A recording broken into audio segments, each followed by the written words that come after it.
In this video, find out what happened when 3 of my native English speaker friends did the IELTS speaking exam.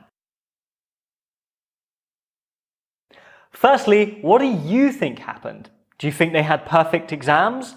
Or do you think they had some problems? In this video, you'll learn what I learned about vocabulary, stress, and ideas in the IELTS speaking exam. The objective is to help you plan your preparation priorities.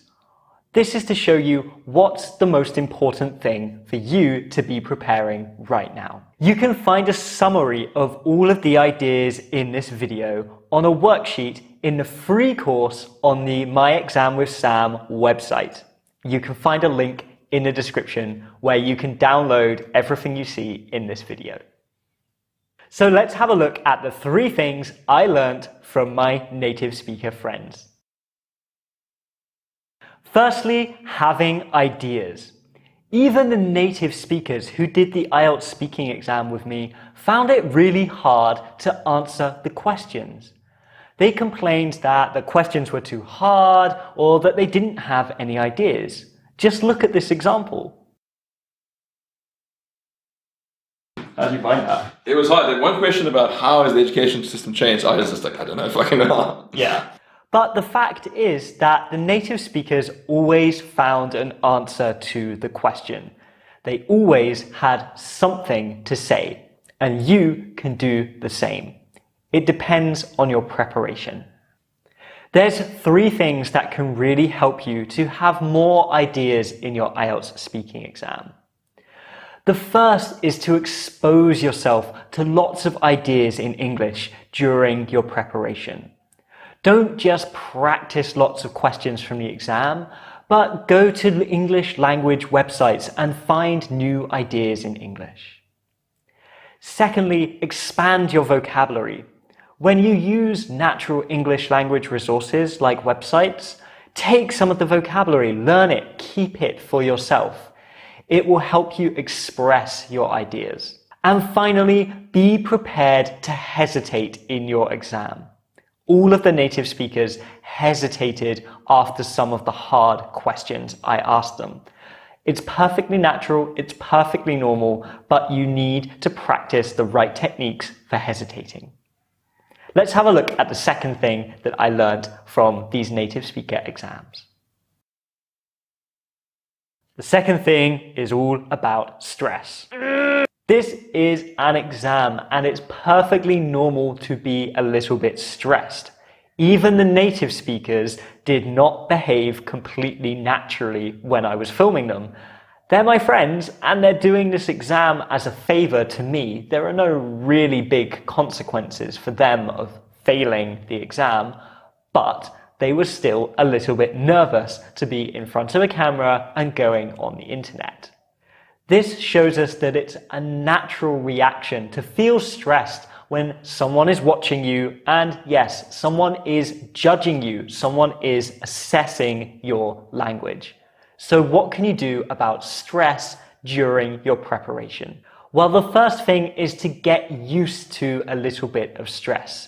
You need to have a habit of having someone listen and assess your speaking. You can actually do this yourself.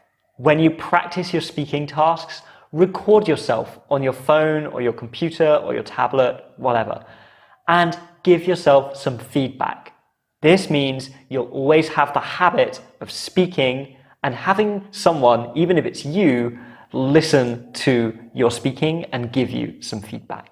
The second thing you can do is to actually prepare some relaxation techniques. Deep breathing,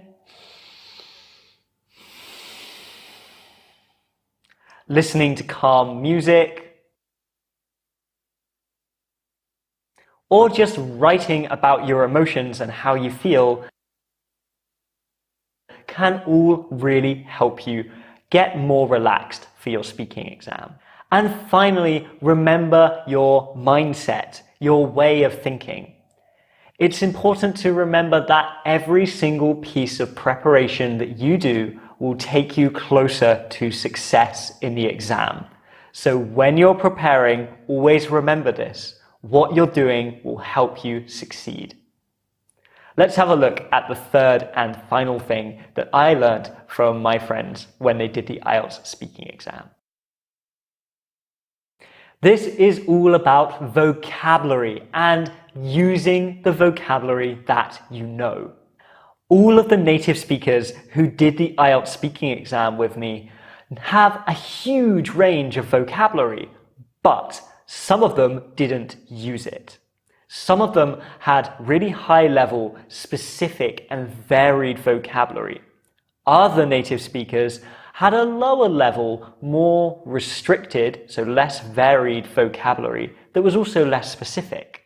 So some of the native speakers used more specific, varied vocabulary than the others. And this is often very true for IELTS candidates in the speaking exam.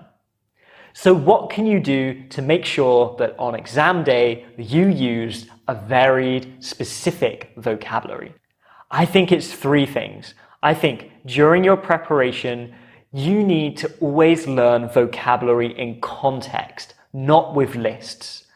I know it's very tempting, especially with things like phrasal verbs, to learn big, long lists of vocabulary. This means that you will know the vocabulary and you will recognize it, but you won't be able to use it.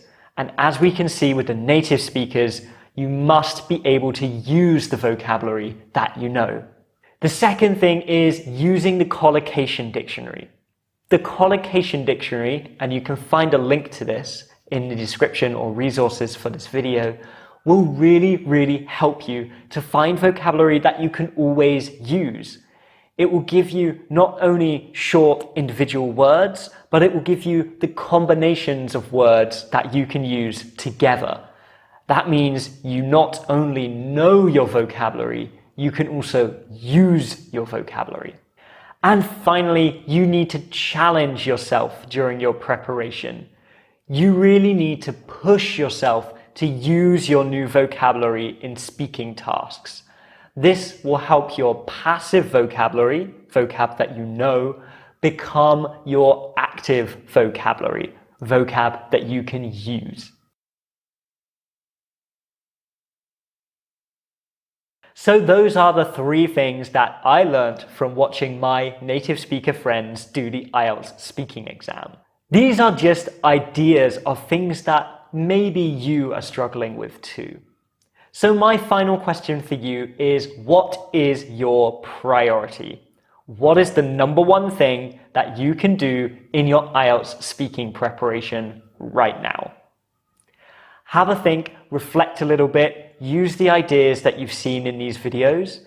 Do you have the same problems or different problems to the native speakers? And if you like, post a comment on this video and I'll make some more videos to help you out and to help you learn and to help you deal with your problems in the future. Alright guys, leave a comment on this video, head over to the My Exam with Sam website and sign up for the completely free course to get all of the resources and lessons that you can see here. And I'll see you very soon in the next video. Bye guys!